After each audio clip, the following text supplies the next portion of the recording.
Hello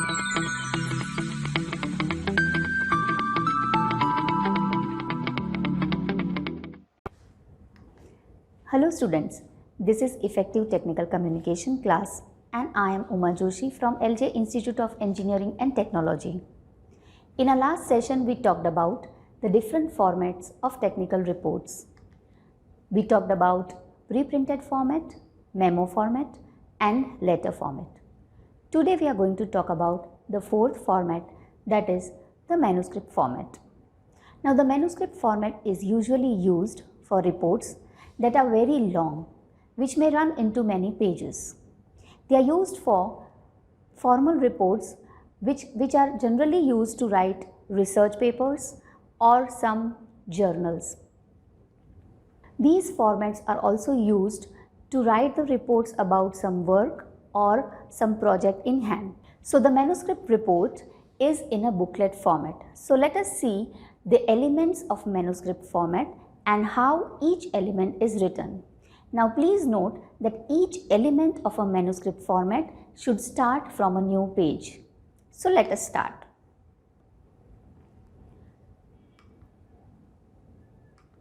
Now the first page of a manuscript report is a cover page. Now how does the cover page look like? So as you can see that the cover page has the title of your report. It has the name of the person who has prepared, the designation of the purpose and the organization name. It also has the date on it. But everything is written justified centrally and it is in the center of the page, as you can see.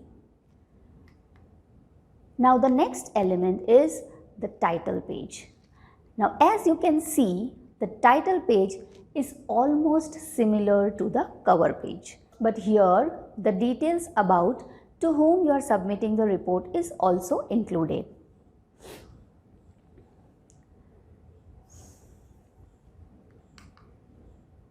The third element is the certificate. Now the certificate is used only if the report is about any research and it is for the academic purpose. So how does a certificate look like? It looks very simple, and even if it is in a form of a small paragraph, you will write the certificate only on one page. Now what does the certificate consist of? It certifies the originality of the work. And who certifies the originality of the work? The person who may have guided you to carry out the research will certify the originality of your research work. Now the next element is the letter of transmittal. Now how does the letter of transmittal look like? So as the name suggests, the letter of transmittal has the same format as the business letters. Now this is called a letter of transmittal because it is directly addressed to the readers or the audience of your report. What does it consist of? The letter of transmittal gives an overall idea to the reader about the objective of the report and what they should expect in the report. So by writing the letter of transmittal, actually you are trying to make the minds of the readers ready to read about your report and they know exactly what to do with it.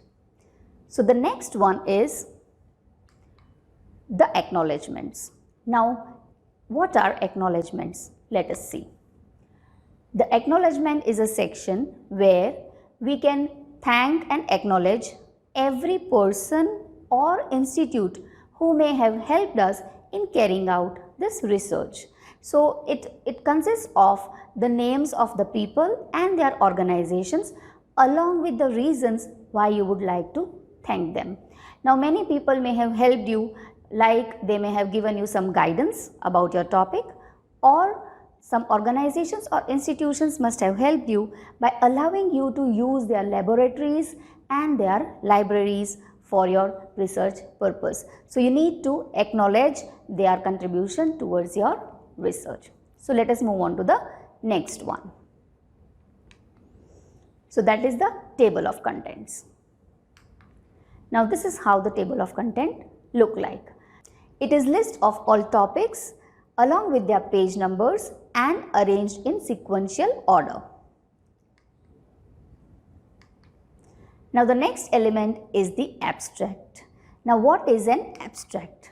An abstract gives an idea about the report, particularly highlighting the objective of the report. It gives an idea to the readers that what your report may contain and what is your intention in writing this report. So by reading the abstract of any report, one gets an overall idea about the report. So what is the next element? So the next element is the executive summary. The executive summary is the concise form of the entire report. That means it summarizes the report, but it is not in detail. It gives the objective of the report, it gives the idea about the data analysis, the methods used, and even the conclusion.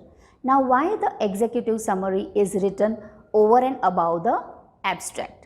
Now, executive summary is written so that people who may not have time to go into the detail of the entire report may just read the executive summary and get an overall idea about the report. They may later on go through the report in detail. Now the next element is the introduction. So your main body or your main report starts from the introduction. That is the introduction of your topic. Now in the introduction, you will first introduce your topic by highlighting the objective of your topic. Now this introduction also consists of the plan of your entire report. That means what all you have included in your report. It also gives the idea about the methods you may have used. It also gives an idea about what all methods you have used in your data analysis. So now comes the data analysis, that is the real part of your report. So what does this data analysis consist of? In data analysis, you present the facts that you may have gathered about your topic, going on to the analysis of the data. The data analysis may consist of many graphs, figures, or tables which will help you in calculating your data. So after data analysis, we have the conclusions. Now conclusions consist of the outcome of your data analysis. The conclusion may be the simple answer to the question from where you may have started, and it fulfills the objective of your report. So after conclusions, if required, we also give recommendations. So whenever there is an analytical report where you need to give some suggestions or recommendations, then after your conclusions, you'll also give recommendations. Now the recommendations are the suggestions for implications of your outcomes of the report, which will then help in the future to solve certain problem or issue which was the objective of your report. So after the recommendations, we have the appendix.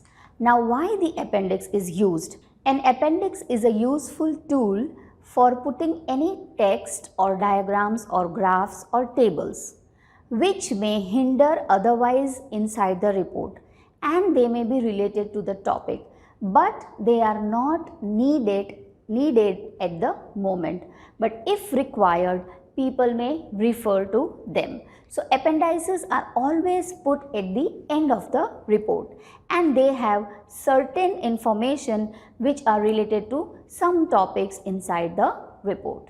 So appendices may be many in different pages. For example, you can give appendix A, appendix B, appendix C, so on and so forth.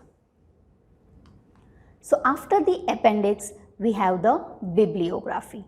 Now what is a bibliography? So a bibliography is a list of all books, articles, journals or websites that you may have referred for your research purpose. And it also consists of the names of the authors, the publisher's name, the date of publications, the volume number, page number, etc.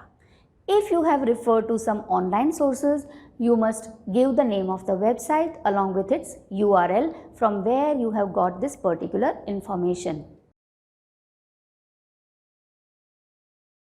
Now comes the last element of the technical report in manuscript format, and that is the index. Now, how is the index different from the table of contents? The index is a detailed list of all topics, subtopics and keywords which are arranged in alphabetical order. So index is even more helpful because sometimes if you are looking for a particular word, you should go to the index and find out about that word. You will get the paragraph in which that word is used. So that is the last element of your manuscript format. I hope you all have understood whatever we have done till now, and you will be able to write the reports using all these formats effectively. Thank you.